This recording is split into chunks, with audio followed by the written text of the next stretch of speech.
2 Samuel pasal 2. Daud menjadi raja atas Yehuda. Kemudian bertanyalah Daud kepada Tuhan katanya, "Apakah aku harus pergi ke salah satu kota di Yehuda?" Firman Tuhan kepadanya, "Pergilah." Lalu kata Daud, "Kemana aku pergi?" Firman-Nya, "Ke Hebron." Lalu pergilah Daud ke sana dengan kedua istrinya, Ahinoam, perempuan Yisrael, dan Abigail, bekas istri Nabal, orang Karmel itu. Juga Daud membawa serta orang-orangnya yang mengiringinya, masing-masing dengan rumah tangganya, dan menetaplah mereka di kota-kota Hebron.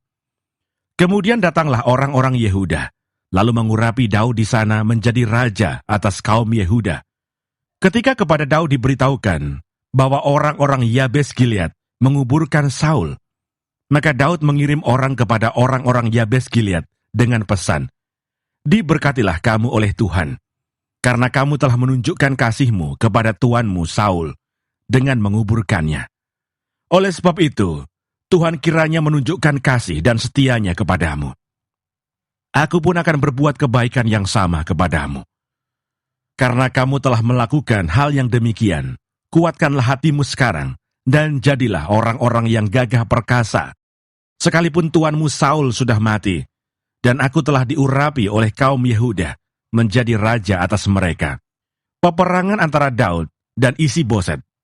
Abner bin Ner, panglima Saul, telah mengambil Isi-Boset anak Saul, dan membawanya ke Mahanaim, serta menjadikannya raja atas Gilead, atas orang Asyuri, atas Yisrael, atas Efraim, dan atas Benyamin, bahkan atas seluruh Israel. Isi-Boset bin Saul berumur 40 tahun pada waktu ia menjadi raja atas Israel, dan ia memerintah 2 tahun lamanya. Hanyalah kaum Yehuda yang mengikuti Daud, dan lamanya Daud memerintah di Hebron atas kaum Yehuda adalah 7 tahun dan 6 bulan.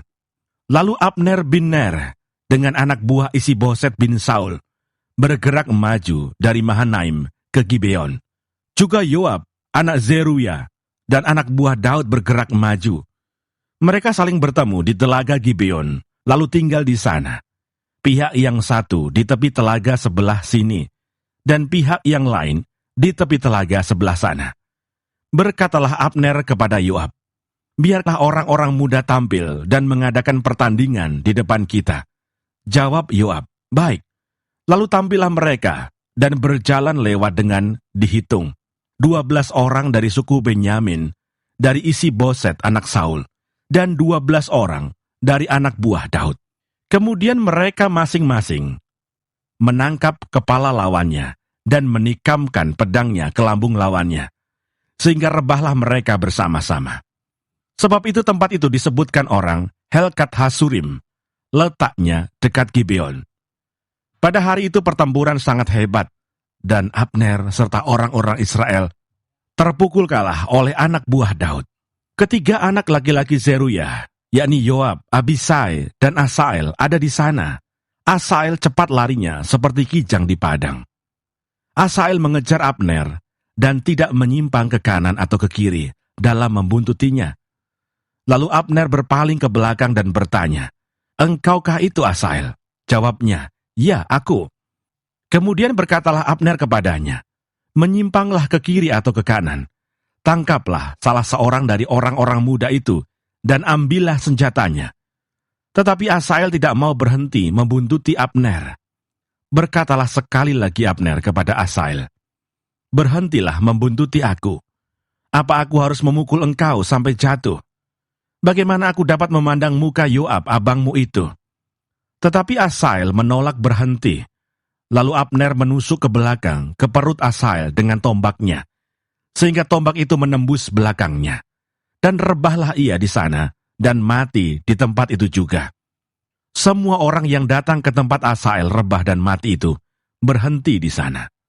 Tetapi Yoab dan Abisai mengejar Abner. Ketika matahari masuk dan mereka sampai ke dekat Bukit Ama, yang ada di sebelah timur Giah, ke arah padang gurun Gibeon, berhimpunlah Bani Benyamin di belakang Abner, menjadi satu gabungan, dan bersiap-siap di puncak sebuah bukit. Berserulah Abner kepada Yoab, "Haruskah pedang makan terus-menerus? Tidak tahukah engkau bahwa kepahitan datang pada akhirnya? Berapa lama lagi engkau tidak mau mengatakan kepada rakyat itu, supaya mereka berhenti memburu saudara-saudaranya? Jawab Yoab, demi Allah yang hidup, sekiranya engkau berbicara tadi, maka tentulah sudah dari tadi pagi rakyat menarik diri dari memburu saudara-saudaranya. Lalu Yoab meniup sangkakala dan seluruh rakyat berhenti. Mereka tidak lagi mengejar orang Israel dan tidak berperang lagi.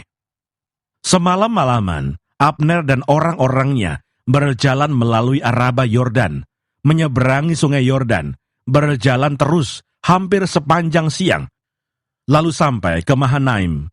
Ketika Yoab berhenti memburu Abner dan menghimpunkan seluruh rakyat, ternyata 19 orang dari anak buah Daud hilang termasuk Asael.